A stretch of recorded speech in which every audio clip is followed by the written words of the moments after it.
Well, Marianne, it's great to meet you. As you know, Dave and Marcia are clients of mine, and they suggested that we get together and talk. So I guess the first question before we even get going is, what do you think I do? They probably told you something. What do you think I do? Well, I think what you probably do is work with me to assure me that the money that I have now will be there down the road for me and for my children. I'm hoping that's what you would do for me. Okay. And what about that intrigued you enough to have me over here to have a conversation? Well, I guess I'm nervous, and I'm not quite sure what 10 years down the road is going to look like for me. I'm still working a little, and there are some funds there, but I'm getting a little more concerned as each day goes on. Okay. All right. Well, just to give you a little bit of background, my background is I'm a recovering estate planning attorney, so that's where I come from. Okay. Okay. And really, what I do most personally, my part of this is I help people really have the confidence in the transitions that are coming. So when you stop working, when you die, and your kids get the money, your grandkids, and all that sort of stuff. But the big picture is what I do is help people really clarify where they want to be both now and in the future for both them and their family. Okay. And then where they're at today and figure out what it takes to get from where you're at to where you want to be. I won't do it all. Right. And I may not do any of it depending on where you want to get to, but I can then help you identify what the options are and who all will be involved and what my role will be if I get there. So I mean, that's really my purpose for this, our time today is just to understand where you want to be for both you and your family now and in the future, which means I'm going to ask a lot of open-ended questions. It's not going to be the normal fact find you're used to from yeah, okay. Okay. They told you that much, Well, huh? yeah, they told me what it was going to be He's going to like. ask a lot of questions. And then, where you're at today so that we can see what those gaps are. Okay. And then determine whether working together we can get from where you're at to where you want to be, if that makes sense to work together. Makes sense.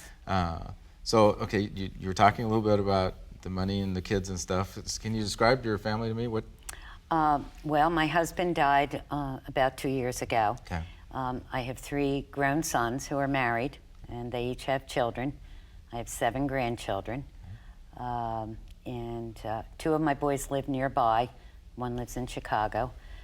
And one of my main concerns is how are my sons going to be able to handle their children's education? Okay. So that's one of my main concerns. And how old are the grandchildren? All right, the boys are 10, 8. I have a 5-year-old, a 3-year-old, and a 2-year-old. Okay. And then 2 little girls. And what I was hoping for, my sons were raised, they all went to a Jesuit high school, a Jesuit college, as did my father, my uncles, my brothers. Okay. And there was something very special about that education that I think helped my boys to mature. And I'd like to pass that on to their sons. One of my sons, I don't think is going to be able to do it. It's not feasible. And then also, I want to, take care of myself down the road. So they're my two main goals. And when your boys were growing up, and you paid for that. Right. Okay. So that's what that's going to take. I know what it's going to take. Okay. And as I say, I don't know. One of them, I'm sure, will be able to do it. The other, and I want for my grandsons what I feel my sons got, my sons received, and so that's what I'm hoping. If we can do it, I mean, just for the moment, just assume we can do whatever. Whatever I want. Whatever you want, yeah. So if we can do it, would it be of value to you if you could continue that beyond your grandsons, to your great-grandsons? Yes, I think one thing that became very apparent to me when the boys were in both high school and college was the fact that, and they went to school in an inner city setting. Okay. Education to me is the key to breaking that cycle of poverty.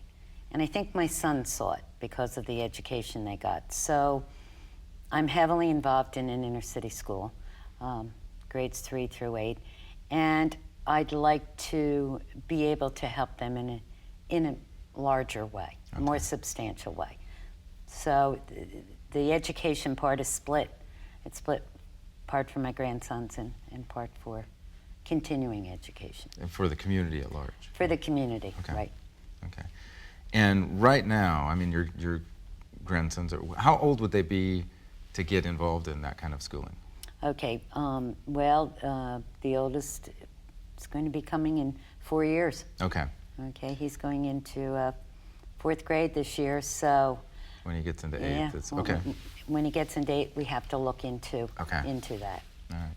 And so we're today, you know, in the situation you're at today, you're involved in the inner city school. I am. Are you involved with any of the Jesuit schools that you would want your boys to go to?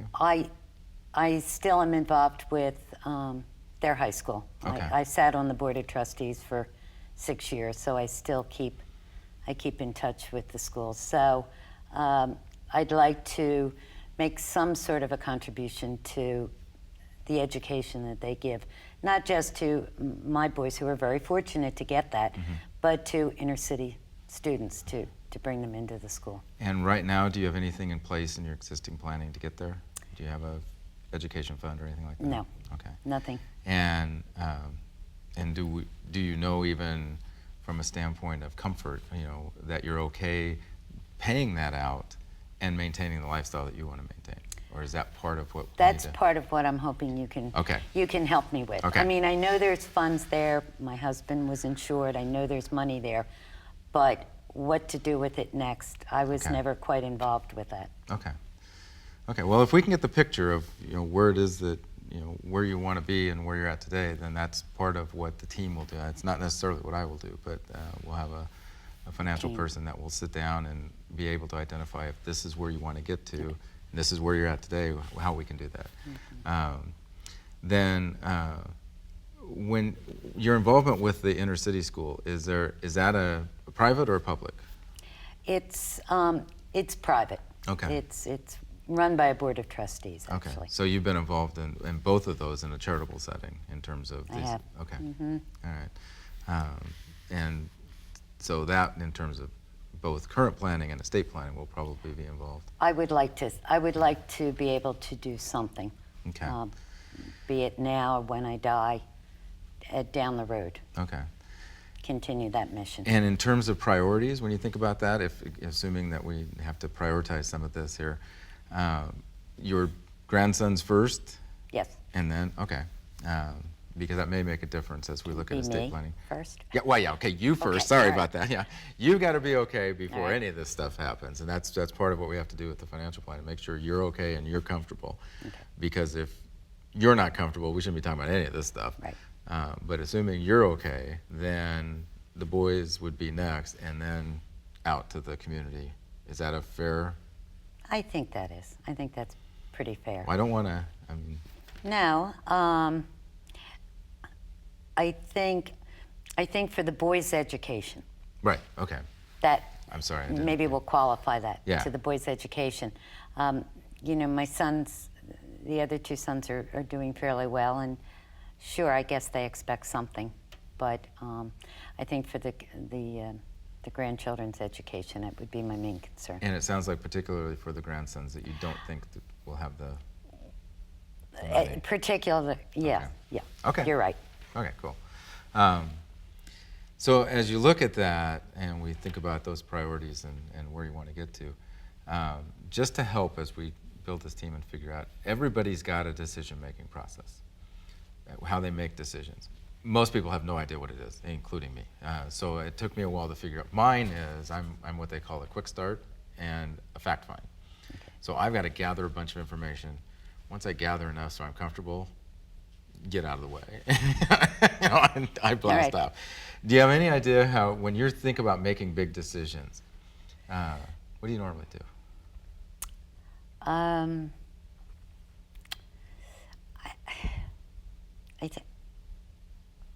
have to think about that. I guess it goes back to what would Dad tell me to do. Okay. That's it. I don't know. Other than I would try to figure out if it was I don't know. Okay. Let's go take a step back. When you think about providing this to your grandsons and then to beyond that, what would that mean to you personally? I think it would mean that a tradition that I was raised in by my parents, and I'm the oldest of 7, so I see it in my family, what was passed on by my parents, a certain ethics, a certain ideal of giving back. I mean, we've been very, very blessed. So I'm hoping that I see it in my sons, and I'm hoping that that continues to be passed down to my grandchildren, granddaughters also. But it comes from what I learned as a child and what my parents passed on. And that, in terms of how it relates to you and your family, what I'm hearing then is there's been some positive things in your family all the way through.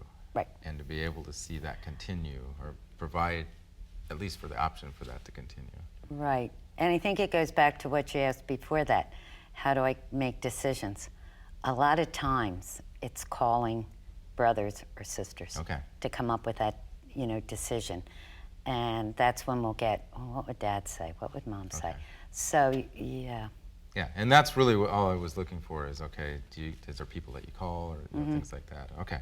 But that's good to know because ultimately, in order to make these decisions, I've got to be able to, or whoever's on the team's got to be able to give you the right information in the right way so that you can make the right decisions. Right. And if that includes calling brothers, sisters, aunts, uncles, whoever, cool. That's what it is.